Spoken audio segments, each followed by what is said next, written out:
Alright, what is up, people? Paul here. So, you want to see the world, right? You scroll through Insta, see all these epic travel shots and think, man, I wish. But then you look at your bank account and it's like, yeah, maybe next year or next decade. I get it. We're Gen Z, we're ambitious, we want experiences, but we're not exactly rolling in dough. Today, we're ditching that travel is expensive myth. We're diving deep into how you can explore this incredible planet without selling a kidney. This is budget travel, the real way. I remember this one time I was backpacking through Southeast Asia, absolutely broke, like counting pennies for street noodles broke. I ended up stranded in this tiny village in Vietnam. Bus broke down. No ATM for miles. But you know what? It turned into the most insane, amazing experience. The locals took me in, shared their food, their stories. I learned more in those 2 days than a week in a fancy resort. That's the magic of budget travel. It forces you to connect, to be resourceful, to find beauty in the unexpected. Not just the 5-star.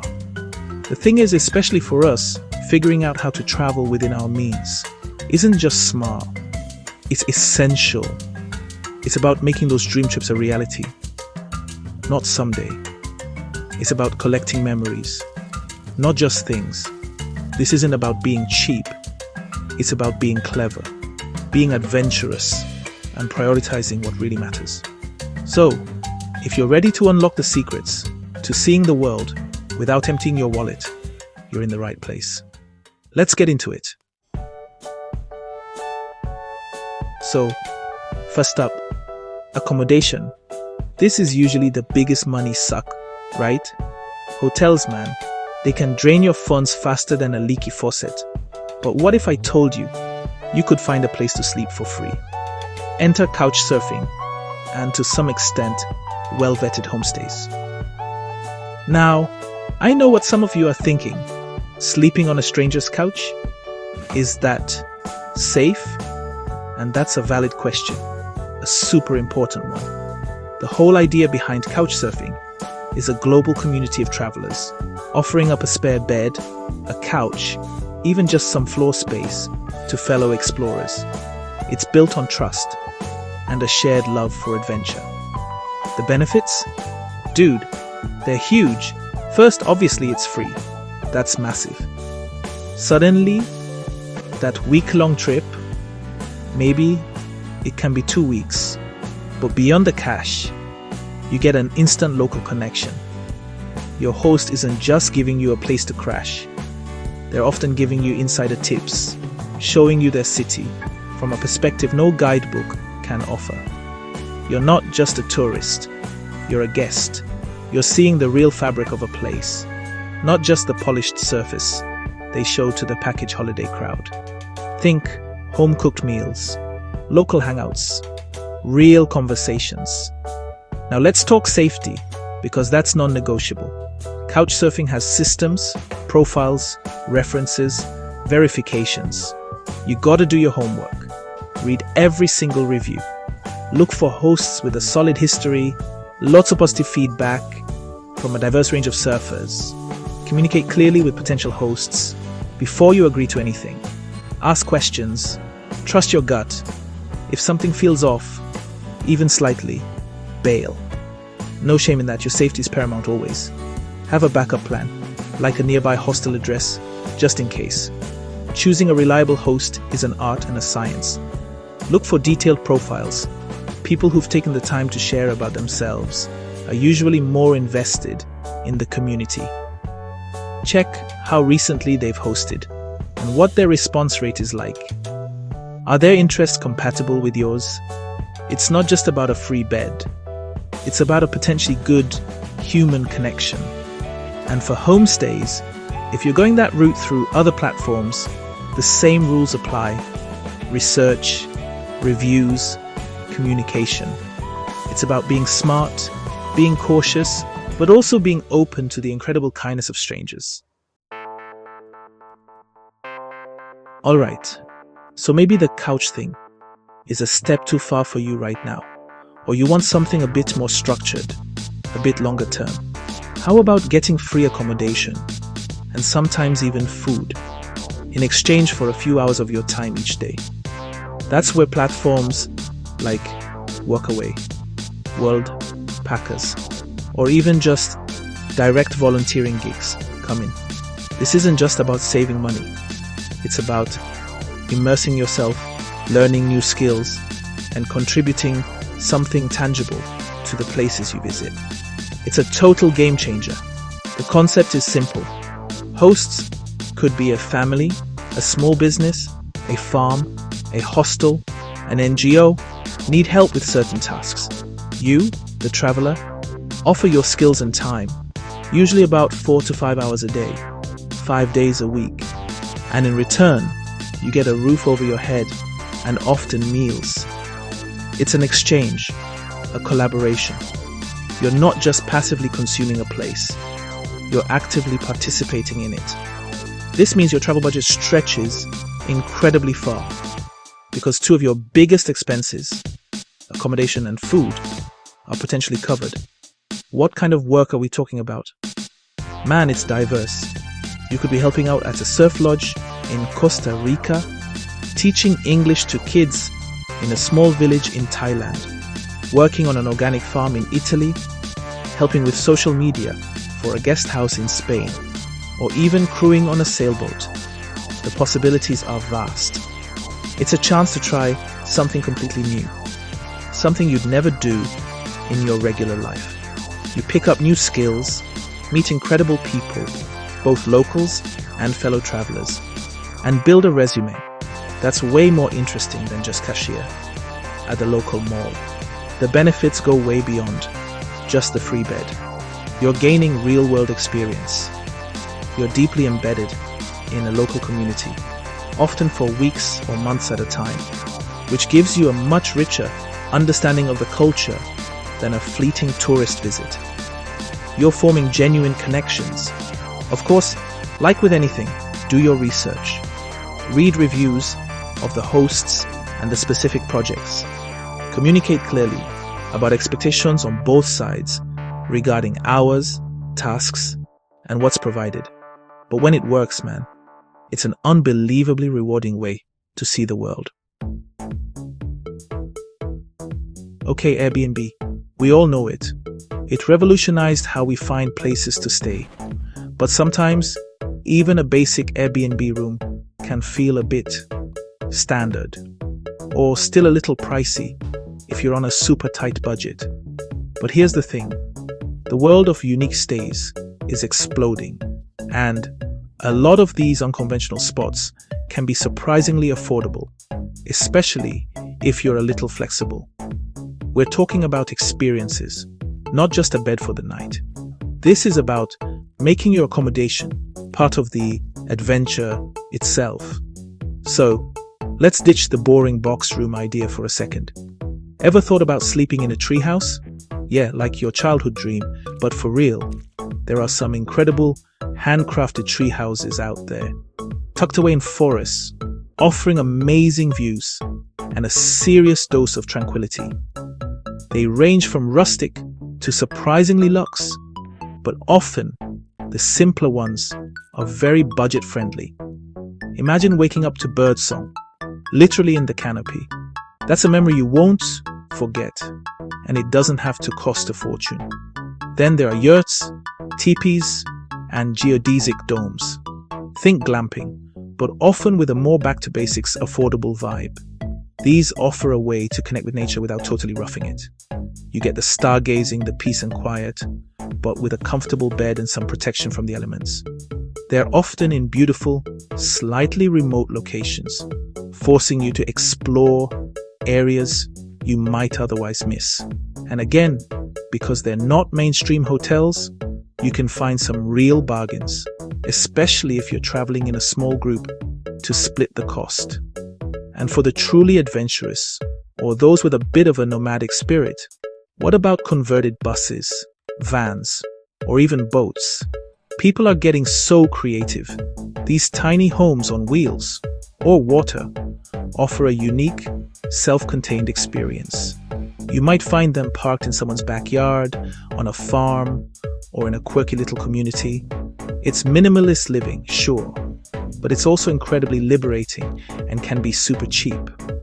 The point is, look beyond the standard listings. Use filters, search for keywords like unique, rustic, eco, and you'll uncover a whole world of awesome, affordable alternatives. Alright, you've got your unique, budget-friendly place to stay. Now, how do you actually get around without burning through all your cash on taxis or expensive short-hop flights? The answer, my friends, is public transportation. I know. It might not sound as glamorous as a private car, but trust me, it's the lifeblood of budget travel, and it's often an adventure in itself.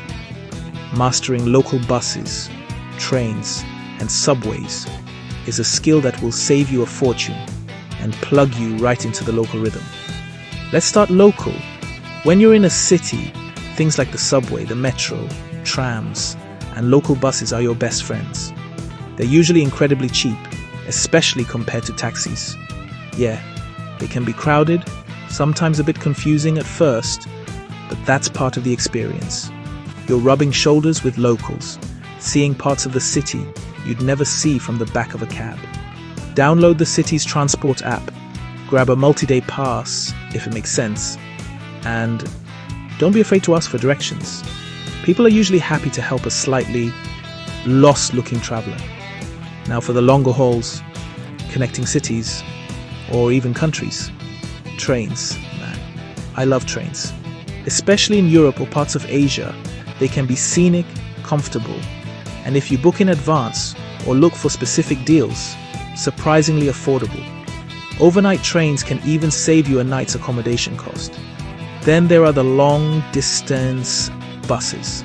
Companies like Flixbus, Megabus, or local equivalents offer extensive networks at rock-bottom prices.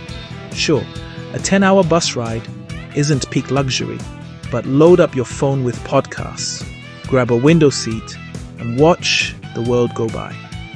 The key here is planning and using the right tools. Websites and apps like Omio, Rome to Rio, Google Maps, its public transport directions are a lifesaver, and specific national rail or bus company apps are essential. They let you compare prices, check timetables, and book tickets, often in English. Look for off-peak travel times. Consider slower, regional trains instead of high-speed ones if you're not in a rush. And always check for youth discounts or rail passes if you're doing a lot of train travel in one region. Public transport isn't just a utility, it's a window into the world. Sometimes, public transport just doesn't cut it. You want to explore those remote beaches, those hidden mountain trails, or just have the freedom to stop wherever the heck you want. That's where a car comes in. But renting a car solo, that can get expensive, fast. The rental fee, the insurance, the gas, it adds up. But here's the pro tip. Team up. Renting a car with friends, or even fellow travelers you meet along the way, suddenly makes it a super cost-effective option. Think about it. If a small rental car costs, say, $50 a day, plus $20 in gas, that's $70 for one person. But split that between 4 people, now you're talking less than $20 each for a day of ultimate freedom and flexibility. Suddenly, those out-of-the-way national parks, those tiny villages, those scenic coastal drives are all within reach. You can pack more into your day, carry more gear, hello camping equipment, and create some epic shared memories. The quintessential road trip experience, but on a Gen Z budget. So, how do you make this happen? If you're traveling with your own crew, it's easy. Just designate a planner, figure out the costs, And make sure everyone's cool with the driving arrangements. But what if you're solo or a duo? That's where carpooling platforms and even hostel common rooms come in handy. Websites and apps like BlaBlaCar, Pop a Ride, or regional equivalents connect drivers with empty seats to passengers heading in the same direction. It's a great way to share costs on longer journeys, or just put up a notice in your hostel. Anyone want to rent a car and explore X for a few days? You'd be surprised how many people are looking for the exact same thing. A few key things to remember for a smooth group car rental experience. Make sure you sort out insurance properly. Who's covered to drive? Understand the rental agreement. Pre-agree on how gas costs will be split.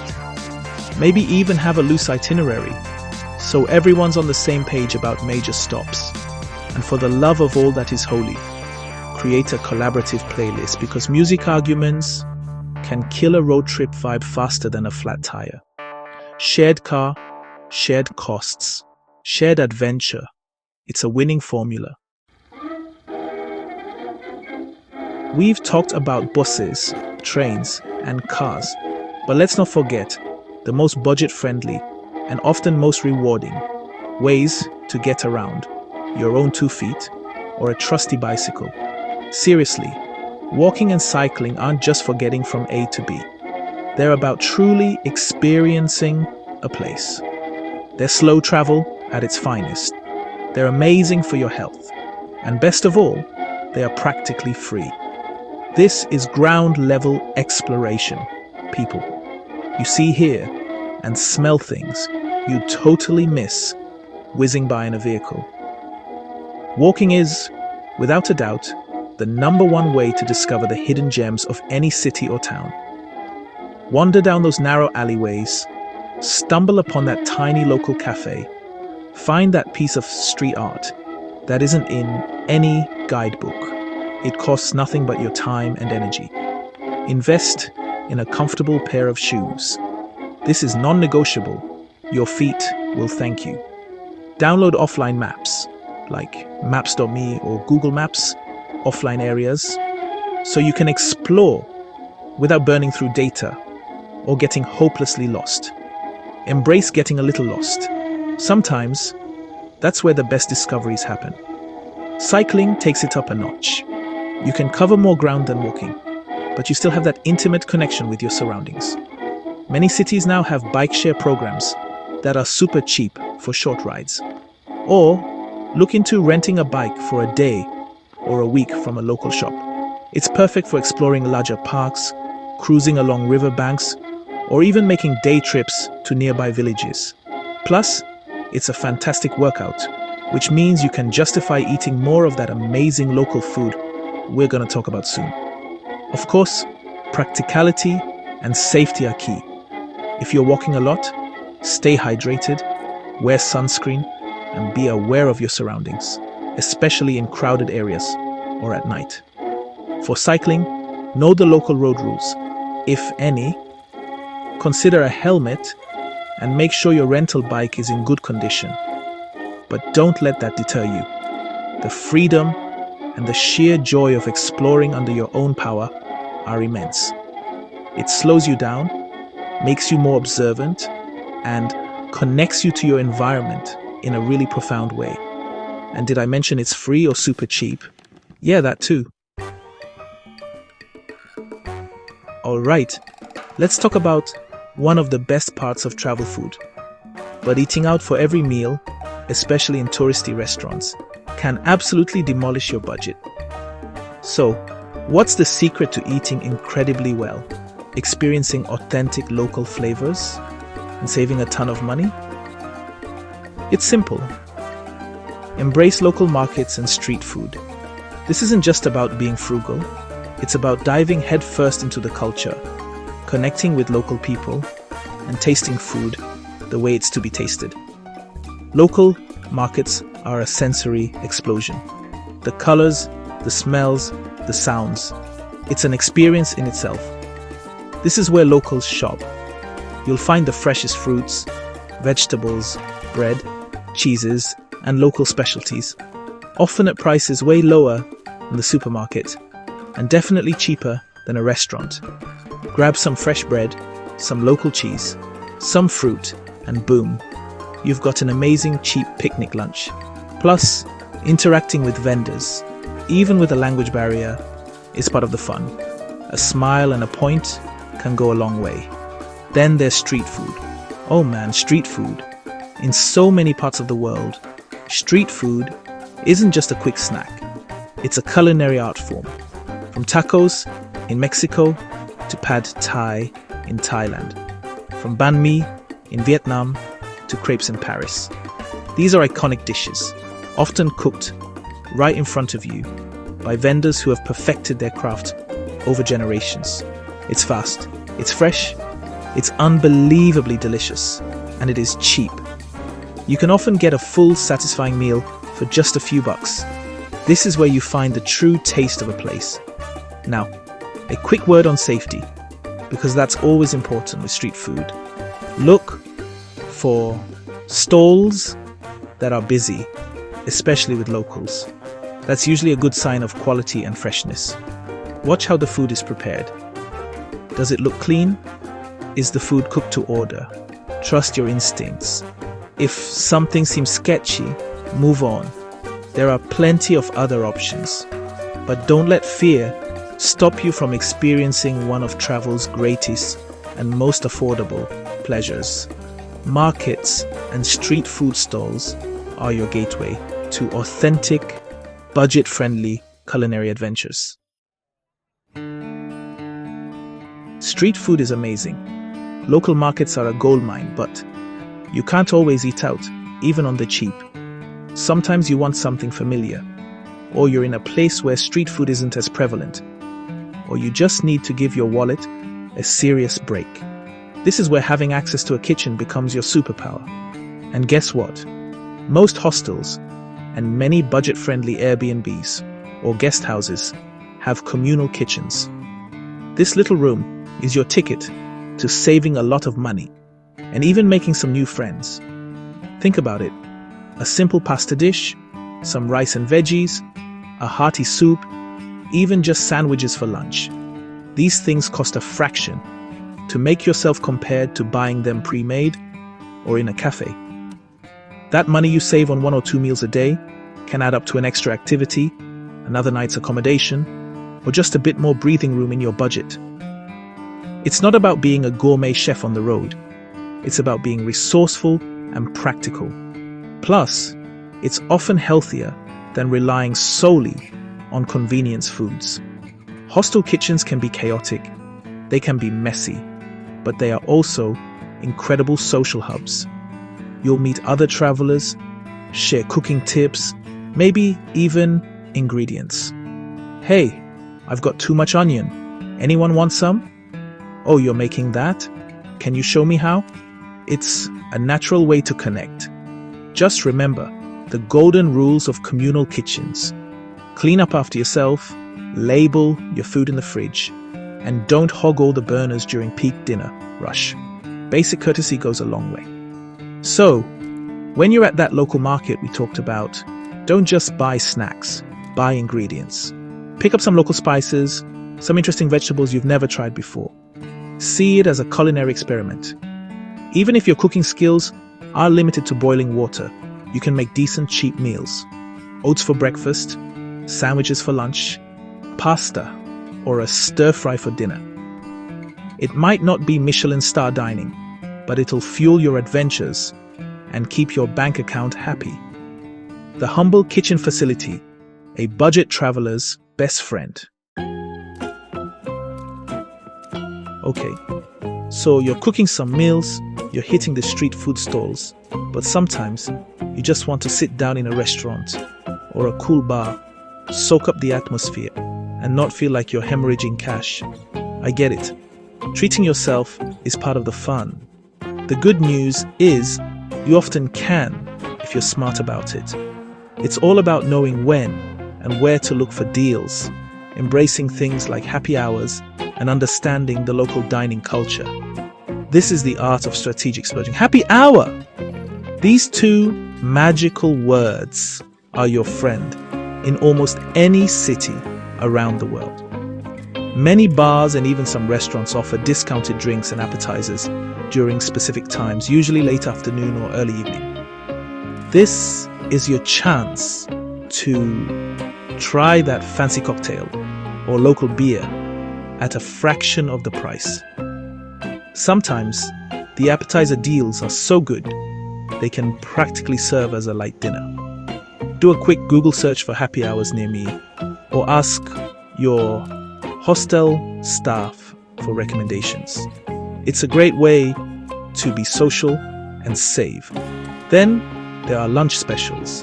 In many countries, lunch is the main meal of the day, and restaurants will offer menu del día, plat du jour, or set lunch menus that are way cheaper than ordering à la carte in the evening. You often get multiple courses, soup or salad, a main dish, sometimes even a drink or dessert, for a fixed, very reasonable price. This is a fantastic way to try proper restaurant food without the dinner price tag, eat a big, satisfying lunch, and then you can go lighter for dinner, maybe with those market goodies or something you cook yourself. Beyond specific deals, be observant. Are there student discounts available if you have an ID? Do local cafes offer a coffee and pastry combo that's cheaper than buying them separately? Are there early bird dinner specials if you're willing to eat a bit before the main rush? Sometimes tourist cards or city passes include discounts at certain restaurants. And don't underestimate the power of a good old-fashioned picnic. Grabbing food from a supermarket or bakery and eating it in a scenic park is always a winner. It's about being a savvy consumer, even when you're on vacation. So much of the travel industry wants you to believe that to have an amazing experience, you need to spend big bucks on entry fees, guided tours, and pricey attractions. But here's a secret that veteran budget travelers know: some of the most memorable, enriching, and downright awesome things to do on your travels cost absolutely nothing, or next to nothing. It's about shifting your mindset from what can I buy to what can I experience. And trust me, the world is full of free wonders. First up, museums and galleries. Yeah, some have hefty entrance fees, but many more offer free entry, either all the time, on specific days of the week, or during certain hours. Do your research before you go. Check the museum's official website. You could spend days exploring world-class art, history, and science exhibits without spending a dime on admission. This is cultural enrichment on the ultimate budget. Don't assume it's out of reach just because it looks grand. Then there's the great outdoors. Parks, beaches, botanical gardens, hiking trails, scenic viewpoints. These are nature's free theme parks. Pack a lunch, fill up your water bottle, and go explore. A challenging hike with a stunning view at the end? Free. A lazy afternoon sunbathing and swimming at a beautiful public beach? Free. A quiet walk through a city park, watching the world go by? Free. These experiences connect you with the natural beauty of a place and are incredible for your well-being too. And don't forget about just soaking up the atmosphere. Wander through historic city centers, admire the architecture, watch street performers, browse local markets. Even if you don't buy anything, many cities offer free walking tours. They work on a tip basis, so if you enjoy it, give what you can afford, but the upfront cost is zero.